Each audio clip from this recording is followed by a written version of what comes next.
Hey, I'm Belinda Gosbee. I'm currently starring in Pineapple, which just premiered at the Sundance Film Festival. And you're listening to my interview with Elaine Goodman on gogoodman.com.au. You have a Bachelor of Communication in TV journalism. Was acting always your passion?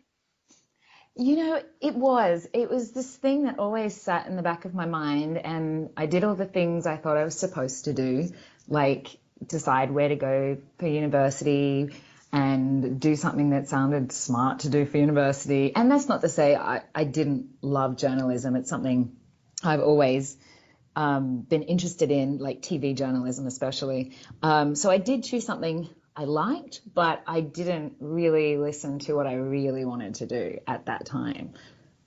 So was that more of just a backup, like a plan Yeah, B? I guess it was because I felt like that's what everyone else was doing. They were deciding on these picking careers, these great careers, and I guess I was still very closeted in a sense of my desire to be an actor at that stage. Like some people come straight out of high school and like, I'm going to act. And in my head, I was always like, I'm going to act. I want to act. But I didn't express it, I think, because I've thought about this before. And I think it's because at my school, like a lot of schools, it's all about musical theatre and I'm not a singer. So I wasn't in the musical theatre group. So it seemed crazy for people to think that oh, she wants to be an actor because she doesn't do it at school. So what background does she have? So I think I just kind of kept it to myself for a long time, um, if that makes sense. Do you remember when you broke out of your shell?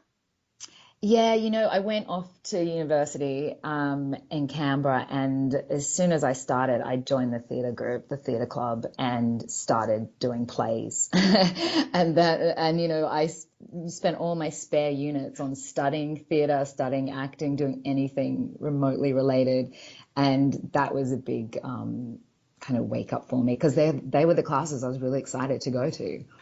How can you say moving to Canberra is breaking out of your shell? Canberra, it's such a funny thing, Canberra. By moving to Canberra, I moved out of home and was off on my own for the first time in the big, big world. But I, they were some of the best years of my life, believe it or not. And I think having such a small city and being able to just navigate it so easily was a big part of that. I don't feel a draw to move back to Canberra, but I have a great love for Canberra. It's yeah. Now, by your accent, we can tell that you are Australian, born and bred, and as you've just talked about, you've lived on the East Coast. What kind of shows or actors took your interest growing up when you started realizing you had a passion for acting? Really early on, and I often say this, that it was Star Wars as a child that really made me want to act. And I used to, I'd lay in bed at night and I'd come up with new storylines that involved me for Star Wars, And so I think early on it was those actors. But as I got a bit older, I like someone like Kate Blanchett is an example of someone who I followed from when she was just starting out, before she was a household name. And I saw her in a very early play of hers where people still didn't know who she was. So I feel like she has inspired me a lot along the journey because she started on the stage, which is something I'm really passionate about. And I sort of watched her journey and I always loved the kinds of roles she does. So definitely Kate was a big influence. What about, did you watch more of the Australian kind of drama shows, or were you more drawn to the American ones? Because You know, I'm, through the 80s and 90s, I know Australia had a yeah. really good kind of variety of drama shows. Yeah, I think it was a mix of both. I think I grew up very much watching, you know, a lot of Australian TV, like a lot of people, or Home and Away was the staple in our house, and still is, I'm sure for many people. But there was definitely that American influence, and I did always kind of love what America was doing with television. I mean, even now, and I think Australia is producing some amazing TV shows right now, but America's always sort of just been that little bit ahead in terms of how much they turn out. I mean, there's just so much, and there's a lot of money in their TV, so they're churning out things, especially now, that they're like, every episode's like a mini movie. So I've been always fascinated by how the Americans were doing it, but I definitely grew up with Australian TV and loved Australian TV, you know. Yeah, Home and Away, actually, that's going to be one that's like, that was definitely a long time favorite through a lot of my childhood. Who was your favorite character? Oh gosh. I don't know who. I'd have to think about that. I mean, I only watched it as Gosh, a kid I've because I had always loved older Alf. sisters. I still love Alf, especially living over here. If I hear something to do with Alf Stewart from Home and Away, I'm like, oh, it's just like, I love it. How did you move? Did you complete your journalism course before you moved like fully into acting? Yes. I think that was very clear in my mind that I wanted to have a degree and that I wanted to finish that degree. And I guess at that point, I still felt like it was something that I could have under my belt, that I could do. But then as soon as I finished, I really had the travel bug, and I decided I was going to go overseas for 6 months before I decided what I was going to do. And I went to London, and Europe, and stayed for 2 years. So, but then ultimately, you know, I did some of the greatest things I think I've achieved in my life in those 2 years. I mean, I've backpacked so many areas and solo as well. I went through parts of the Middle East that you can no longer go through. I mean, like Syria, and that was amazing. But the thing that brought me home to Australia was acting. That just kept scratching at me. Like, I want to go to drama school. I want to do this properly. I want to just act. So I read that you started in theatre. How did you move from, I guess, journalism into theatre? Did that journalism degree come in handy at all in terms of maybe public speaking or learning how to script write or anything like that?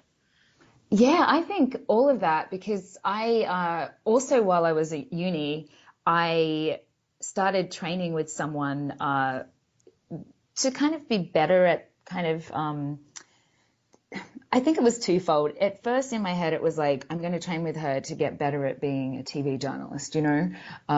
But she came from a dramatic background, so we did a lot of acting together as well. So she became this twofold coach, which was kind of like an acting coach and a journalist coach.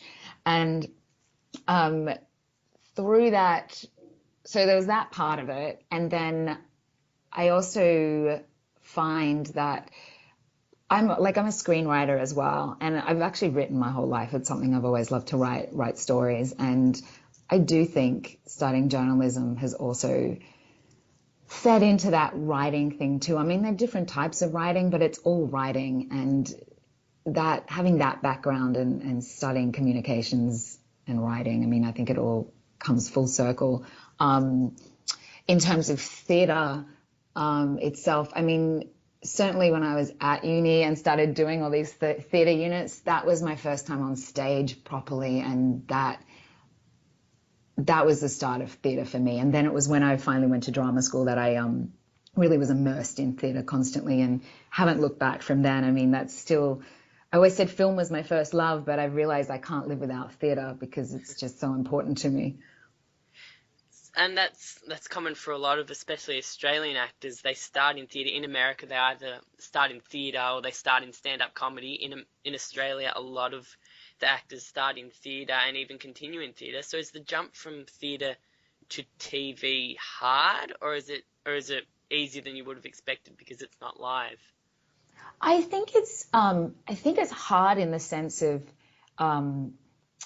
casting. I think that it doesn't necessarily help people cast you in film and TV. You would think people are like, oh, that person has a theatre background, that's wonderful, but it doesn't quite work like that, which is unfortunate. Maybe more so in Sydney it does. I think people would look at that a little more favourably, but I feel like in LA, I mean, they could care less, you know. Whereas I really, the actors I love the most are actors that come from a theatre background, and I think it's the greatest training ground for acting.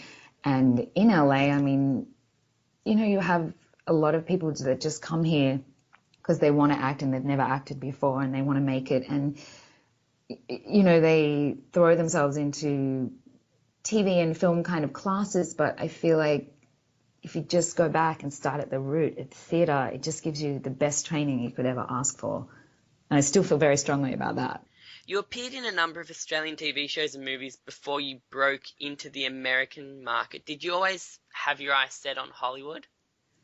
Yeah, excuse me, I really did. I mean, I think there was, you know, after I came out of drama school and I was, you know, working in Sydney, I obviously always wanted to go as far as I could in Sydney, but then there was this part of me that was like, well, I could wait around for years getting to a certain point where I then think I'm ready to move to the US. You know, some people will tell you that. They're like, you need to be famous in Australia, like really big before you should go to LA.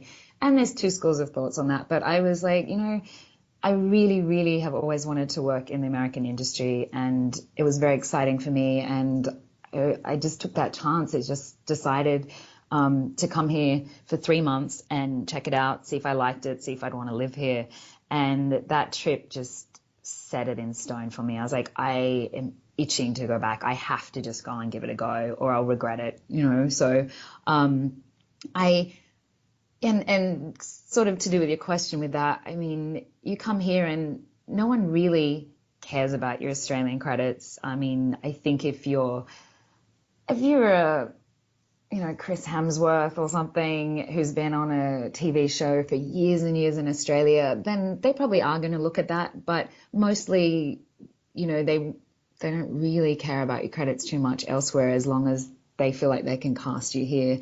So I think that I used to think that everything I've done in Sydney will hopefully help me here, but I don't know if it has directly, but you know, I had some great experiences in Sydney on stage and on TV, and I would always want to come back and do more there too. That's something I often think about, that I would like to be able to be working in both cities, because again, the Australian TV scene is really going places and it's exciting. What year did you move to LA? I moved here 7 years ago, so 2010. Right. So was there a batch of new Aussies up and coming at that time that you kind of moved over with or kind of mixed with? Like, who was your first, I guess, on the scene Yeah. friend? Yeah, look, definitely. You know, I didn't move here like with people. Like I was very much on my own, but I moved straight in with a very good friend of mine, Anthony Brandon Wong, who is on the Family Law at the moment on SBS, and he's hilarious. If you haven't watched it, check him out on that. He plays the dad, and he is hilarious. So he was already a good friend of mine. And my other good friend that moved here pretty much exactly the same time as I was Steph Dawson, who is the Australian actress that's just been in the last few Hunger Games films. So they were kind of my point people, I think, to start with. And I feel like since then, over 7 years, I feel like it's quadrupled the amount of Aussies just in my kind of greater field that I see about. You know, I often go places and bump into Aussies. I know it's getting a little crazy in a good way, but it's like, oh, you're here now too, or you're here. Like, yeah, there's a lot of us. There is. Have you met Kate Blanchett yet? I haven't. I vaguely met her once in Sydney after a theatre performance, but she knew somebody that I was with, so I was sort of standing there while they were talking to her, and I was a little awestruck. But no, I have not met her properly, and I would love that very much. What are some of the differences in the production processes between the American and the Australian industries? And I'm going to use a word that I've Mm. always wanted to use. So apart from the exorbitant budgets that they have in America, what are some of the other differences that you've seen? Ah, you know, I often hear this from big stars, Aussie stars that work over here for years and then go back home and work at home. And I definitely think the Australian kind of the crews and the way the sets run is a lot more chill in Australia. And I don't mean that it's bad here at all. I mean, I've only had great experiences, but I just think that everyone is super laid back in Australia. And here I think it's all very, time is money. Everything's got to be, working like clockwork. And again, they both have their positives, it's not a negative thing, but that's definitely a difference, I would say. And yeah, I know you said aside from budgets, but I think that has a lot to do with it as well. They just, even just paying for rehearsal time here, they have the money to pay for that kind of thing, which we don't tend to do a lot of in Australia. I mean, depending on the project, obviously, but so yeah, they're the things that stand out to me, I think. You've done quite a lot of drama acting, but you've also done some comedy. You've been in Two Broke Girls. You appeared in that show last year as a Yep. cameo role. What's your favorite genre to work on? Oh, I'm so drama. I'm such a drama queen. Even when I think, oh, I should do more comedy, I'm like, that's what I've always been drawn to. That's what I write about. They're the kind of characters I seem to get cast in without trying, really gritty, dramatic stuff. Two Broke Girls is a really funny one for me because I played a junkie and that was kind of my normal casting, but suddenly it was on this multicam comedy. And I remember ringing my acting coach and going, I've played a few junkies. I don't feel out of my league in that, but this is on like a big time comedy, like multicam comedy. So it's kind of merging the two. And that's where I'm like hoping I'm on the right track with this role, and we played around and it was all fine. It was all great. I was really happy with the audition I did. And then I got cast. But it was a funny coming together of, my usual kind of roles into a comedy. But I say to people all the time since I worked on that, they're the best gigs you can get for TV because it's taped in front of a live audience. So you literally get paid to rehearse for like 5 days and then you put it in front of a live audience. So you're actually working on set with all these, all the phenomenal lead actors for a good 5 days. And then you get to have a blast putting it up in front of a live audience. It's just like being in the theater. So, and you get paid for all that time, So it's definitely they're good shows to get on. So there are still a lot of even comedies that film in front of a live studio audience, like they did back in the 80s and 90s. Yeah, and they have it down to such a fine art. It's incredible. It just flows with such ease. And one of the, I think, highlights for me was, we did the scene a couple times and then in front of the live audience, and then the writers get together and they huddle.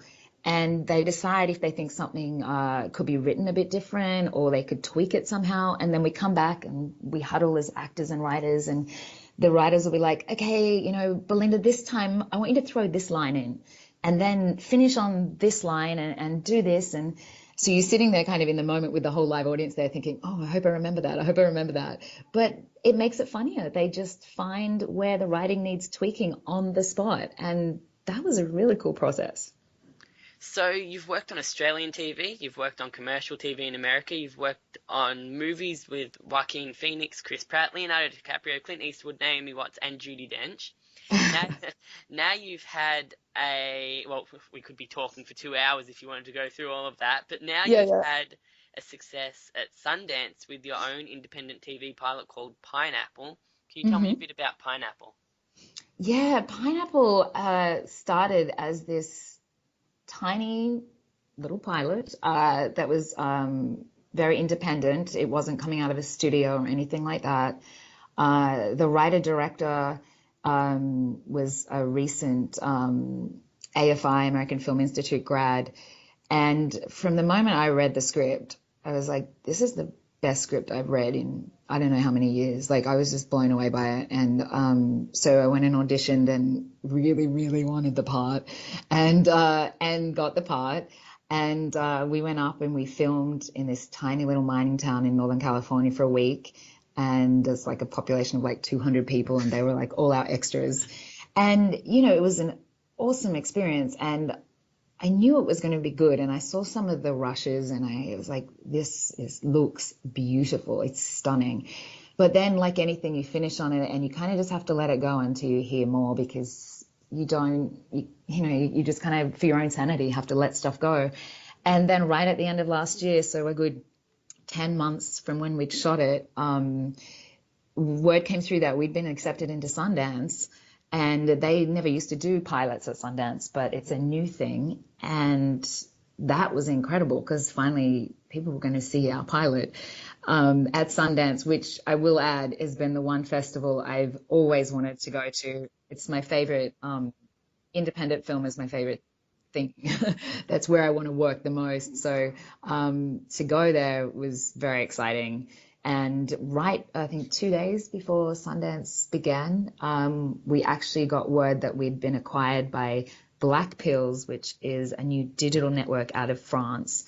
And so that was huge news, that made the news here, made all the industry news. And yeah, so it was kind of two-pronged. I mean, we got to go to Sundance and experience that and show people our pilot, but at the same time, we have been acquired by this new company, so we're all kind of hanging on the edge of our seat now, waiting to hear what's next. I mean, ideally, what we want to hear is go and make the rest of the season. So for Australians listening, I mean, it's more of a new concept, all these digital networks, especially here right now, but you were sort of talking along the lines of like what Netflix do. So you would watch online or on your television through an online service. And I know that they've just picked up some of James Franco's stuff as well, Black Pills. So it looks like it's going to be a pretty incredible platform. Right. So it is like a French version of Netflix. I mean, that's the closest thing I can liken it to from my understanding of it. But I think like a lot of the digital platforms that are coming out at the moment, and a lot of the big studios have their own digital platforms they're getting online as well. A lot of episodes are kind of more like 10 or 15 minutes. And we were lucky the way we shot our pilot, it can be broken down into what it needs to be broken down into. So it could be 10-minute episodes. We shot like an hour, and then we showed about half an hour at Sundance. So I guess it's the more digestible way to watch a series these days, but definitely some big names are getting involved with these kinds of things. So it is an exciting thing to be involved in. So because it's been picked up by Black Pills, do you not, like, it's horrible to say this because you can't assume anything in Hollywood, but can you not assume that they're going to ask you to make at least a few episodes? This is exactly what I put to a friend of mine the other day. I have a friend that lives in my building that works in the digital realm. And I said to her, The what does digital this realm, mean it in the sounds so digital good. realm? And she does a lot of series for digital platforms. And I was like, what does this mean? Because no one, like, we're all the cast and crew are kind of like waiting to hear something. And she's like, they would be silly to acquire it and not make more episodes. So again, I think it will go that way, I hope, but I think we all get too scared to kind of just, imagine it is until we hear it is kind of thing. So from what I've read, Pineapple is about a little girl who's lost or something in a mining town, and all she can say is pineapple. Yeah, I play her mother. She's my daughter that gets assaulted in a mine. So it's a mining town. Um, she's assaulted in this mine, and they find her roaming through town the next morning, and she's completely not there. Like, she won't talk to anyone, she won't say a word, and it only comes out later in hospital. She comes out with the word pineapple, and it's the only thing they can get out of her. So it becomes this big thing about what does pineapple mean. And at the same time, they close the mine down because of what happened. It's a crime scene, but it's a mining town, and that's all they do. So it becomes this huge conflict of no one can go to work. And yet, this tragic thing has happened to this little girl. And so on top of that, what I love most, I think, about this pilot is what the director first said to me. She said it's a real combination of Top of the Lake and Twin Peaks. That's how she would describe it. Top of the Lake being the New Zealand series.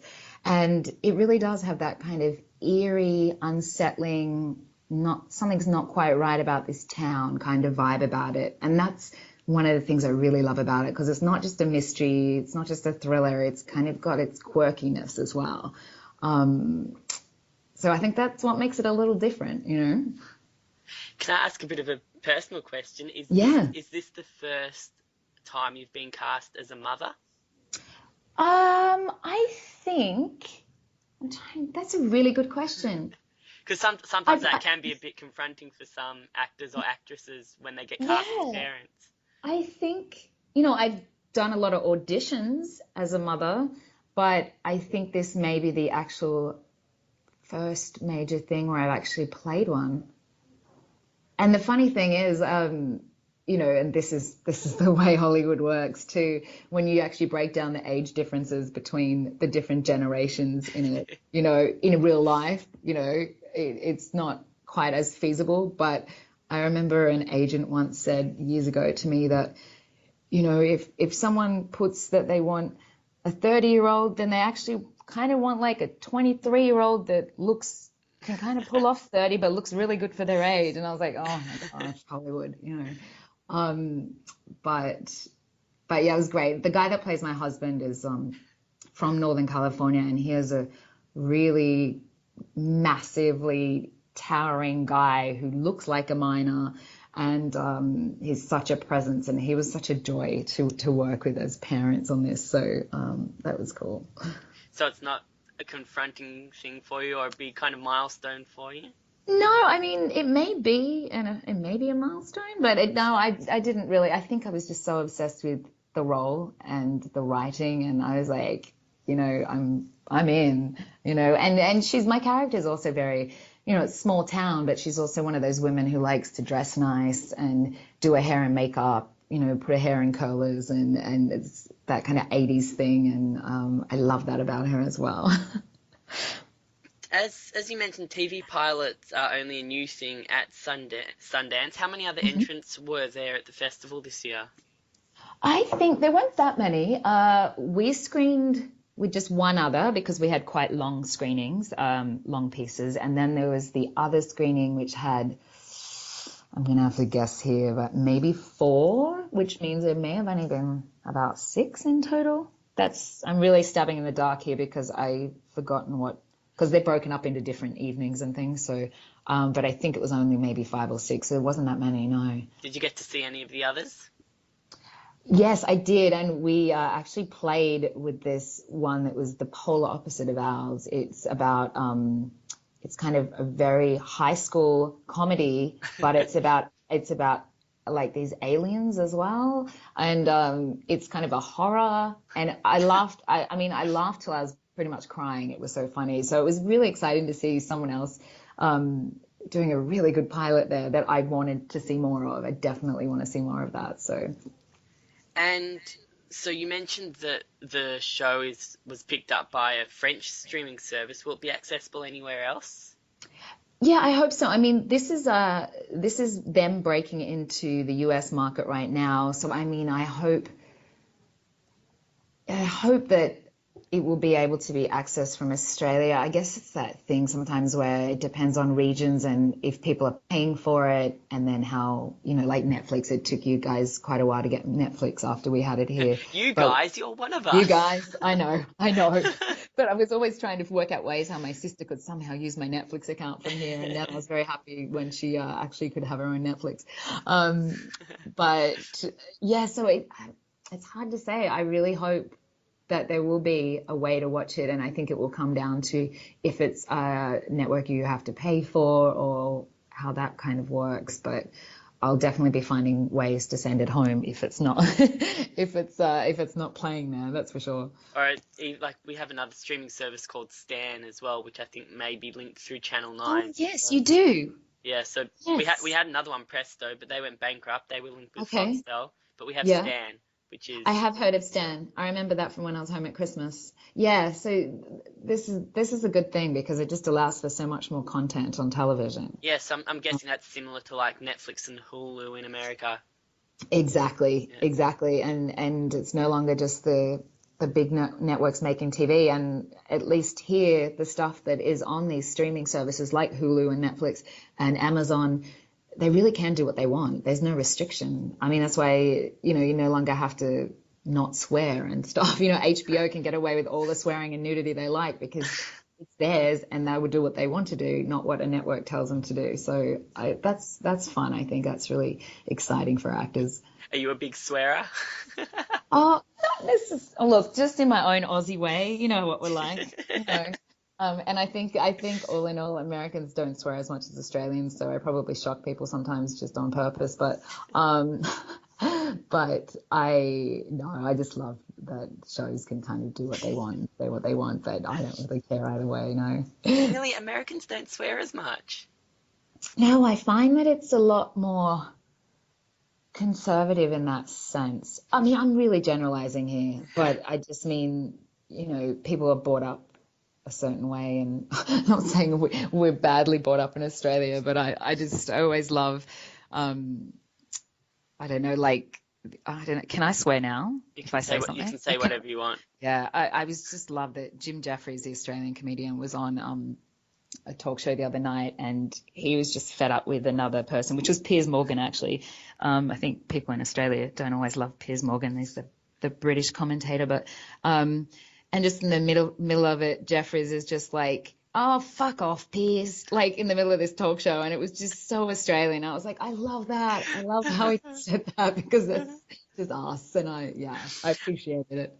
I saw that. It was just so natural. Right? It was. Yeah. It was. So, yeah. I love my Aussieisms, and I did say to you previously, I try very hard to keep my accent, and, I have an American boyfriend, and I constantly give him Aussie words and Aussie meanings, and he's really good. He starts using them, so it makes me feel better that I can say, "I'll see you this Arvo," and someone knows what that means. I like to be able to express myself, fully as an Australian, but sometimes people go, "I don't know what you just said." So, Well, have you ever stumped him? I'm sure I have.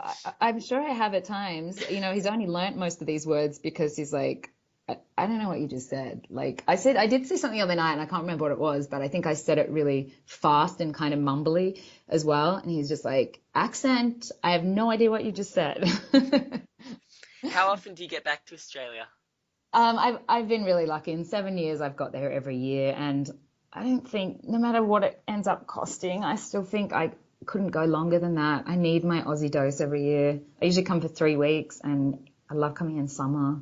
I love Christmas if I can, and I need it. Has your boyfriend been down here? He has. I just brought him home for Christmas, and he absolutely loved it. He just had the best time. He keeps talking to people about it, which makes me happy because I overhear him telling friends and stuff that how much he had such a great time and how cool Sydney was. And so, yeah, it makes me happy. And you've mentioned a little bit about this already. Have you consciously kept any Australianisms in your American life? I'm known amongst my friends of baking. I bake killer Anzac biscuits. That's something I try to do regularly. I have an Australian flag hanging in my apartment, which I said to my boyfriend, "You can hang yours." And he's like, "No, we don't need 2 flags." So I've dominated the lounge room with that. I'm always on the hunt for Aussie stuff. They sell Tim Tams at a couple of supermarkets now. And, what else do I like? I'm just always trying to, hunt down or bake anything I can for Australia Day or Anzac Day, just to kind of, make everyone happy, all my Aussie friends, give them a little taste of home. Do you do Anzac biscuits off the top of your head, or do you follow a recipe? They're off the top of my head now, but it's actually an Australian Women's Weekly recipe that I've had for most of my life. I don't know where I got it from, the newspaper or something years ago. So it's authentic, and sometimes people make them here, and I'm like, that's not right. That doesn't taste right. So we've got some great pie companies that have opened here. There's 2 Australian pie companies that have opened here, run and owned by Australians, but they're great. a lot of, we'll go to an Australians in film function and they'll get the Aussie pies in for the reception afterwards, and it's always fantastic. When when you meet an American person for the first time, do they immediately pick you're Australian, or do they think Britain or New Zealand? It's funny, I get Britain all the time, and my British friends get Australian all the time. It's like gets all mixed up somehow. Um, yeah, I mean, I after those 2 years I spent in London, I think my accent does come out that way sometimes. Not fully English, but just a little more polished or something. But then I get around my Aussie friends, and then I'm really Aussie. Then I get around them too many Americans, and I think I start to sound more American. It's just like adaptable. Do you, so in Pineapple, you have an American accent, correct? Yep. So do you miss being able to use your Australian accent on screen? I did it for something last year, I think it was, and it was really weird for me because I feel like I hadn't done it in ages. I do a lot of voiceover as well, and I often do Australian for voiceover, but I hadn't actually done it in an acting role for a very long time, it felt like. So it felt strange, but yeah, I mean, I think I'm so used to picking up a script and just going straight into an American, but it would be really nice to just do a really Aussie role. I would really, really relish that, I think. Definitely. Yeah. How many different American states can you do? I haven't had to do too many. I have been cast a few times as Southern, and in fact, one of my first films over here shot in Louisiana, and I played Southern, a Louisiana woman, and so I feel like I've had a lot more contact with that. Um, Give it a go. but I Come haven't on. had to.